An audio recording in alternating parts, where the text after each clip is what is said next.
Pada zaman dahulu kala, di pantai Air Manis, Padang, Sumatera Barat, ada seorang janda bernama Mande Rubaya. Janda tersebut mempunyai seorang anak laki-laki bernama Malin Kundang. Malin Kundang sangat disayangi ibunya, lantaran sejak dia kecil sudah ditinggal oleh sang ayah.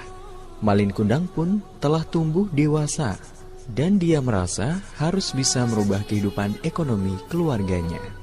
Pada suatu hari, Rashid, yang tidak lain adalah teman Malin Kundang, mengetahui bahwa ada kapal besar yang sedang bersandar di pantai Air Manis, dan dia berniat mengajak Malin Kundang untuk ikut merantau bersamanya.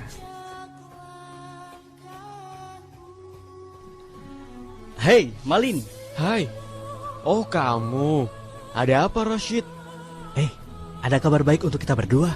Saya tadi melihat ada sebuah kapal besar banget. Kapalnya sedang bersandar di pantai Air Manis. Siapa tahu kita bisa ikut merantau lewat kapal itu. Maukah engkau ikut merantau denganku, Malin? Wah, kebetulan sekali. Saya juga bosan hidup miskin. Saya mau merubah nasib. Ya, saya mau sekali. Jadi kapan nih kita mulai berangkat? Bagaimana kalau besok pagi? Ya sudah, lebih cepat lebih baik. Tapi saya harus meminta restu kepada ibuku dulu. Baik, besok saya tunggu kau di dermaga jam 9 ya. Iya, terima kasih sobat. Malam harinya, Malin Kundang segera meminta restu kepada ibunya yang baru saja pulang bekerja. Ibu, saya mau merubah nasib kita. Bagaimana caranya, Nak? Tadi pagi saya diberitahu Rashid ada kapal yang sandar di pantai desa kita. Jadi kami akan pergi merantau lewat kapal itu. Malin Kundang, apakah kau tega meninggalkan ibumu yang sudah tua ini sendirian? Malin Kundang juga tidak tega, Bu.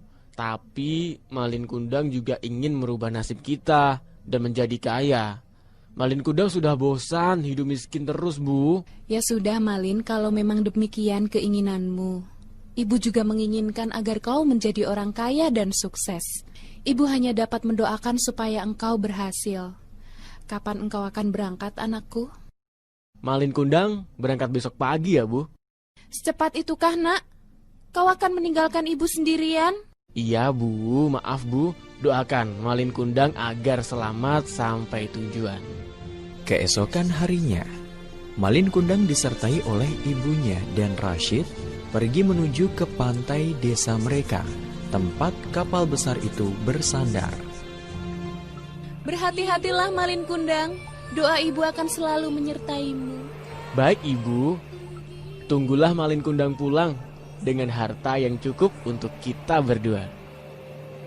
Begitulah Malin Kundang dan Rashid berangkat menuju ke tanah perantauan. Sedangkan ibu Malin Kundang tetap tinggal di kampung pantai Air Manis. Pas tiba di tempat perantauan, Rashid dan Malin Kundang beristirahat di sebuah warung. Tiba-tiba, seseorang di warung tersebut mendengar percakapan Malin Kundang dan juga Rashid. Bagaimana kita? Kita akan kerja apa? Tidak tahu, Malin Kundang. Saya juga sedang memikirkannya. Apakah kalian sedang mencari pekerjaan? Benar, Tuan. Kebetulan saya sedang mencari 2 orang pekerja. Apakah kalian mau bekerja di tempatku? Tentu saja kami mau, Tuan. Kapan, Tuan, kami bisa mulai bekerja? Kalian bisa mulai bekerja besok pagi di rumah saya. Rumah Tuan di mana? Mari ikut denganku.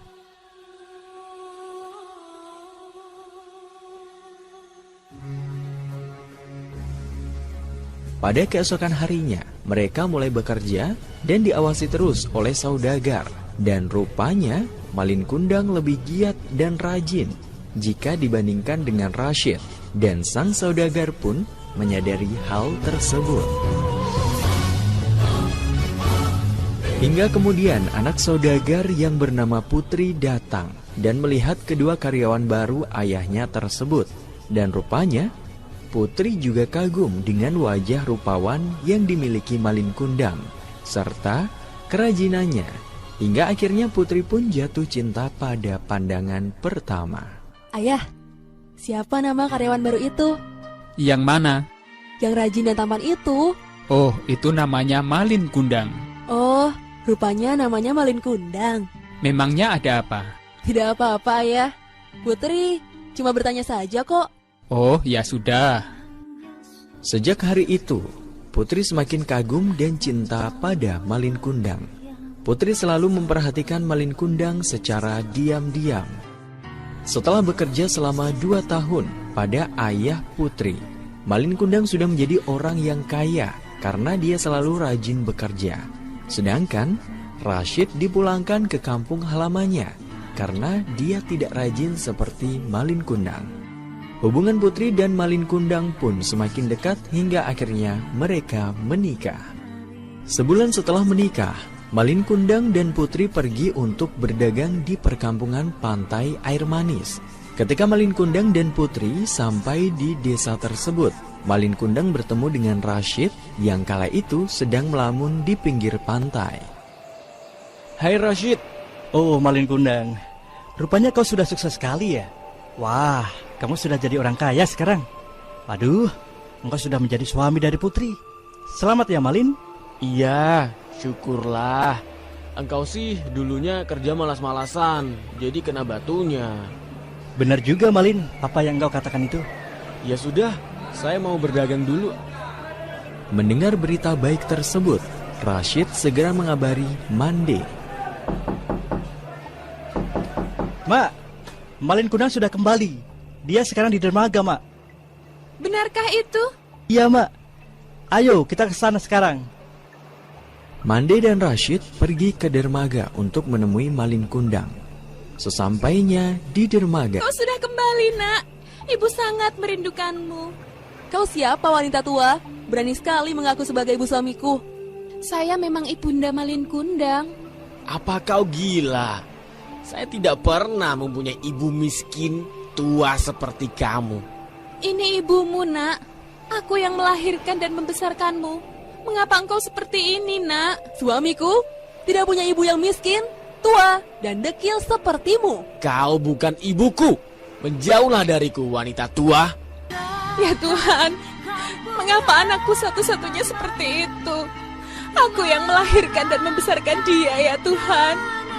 Berilah ia teguranmu. Sesungguhnya dia adalah anak yang durhaka. tiba-tiba di tengah perjalanan badai datang. Angin bertiup kencang, gelombang air laut naik, kilat menyambar-nyambar, dan kapal pun terguncang. Ada apa ini? Badai begitu besar. Wah! Tiba-tiba kilat menyambar Malin Kundang. Dan pada saat itu juga berubahlah Malin Kundang menjadi sebuah batu.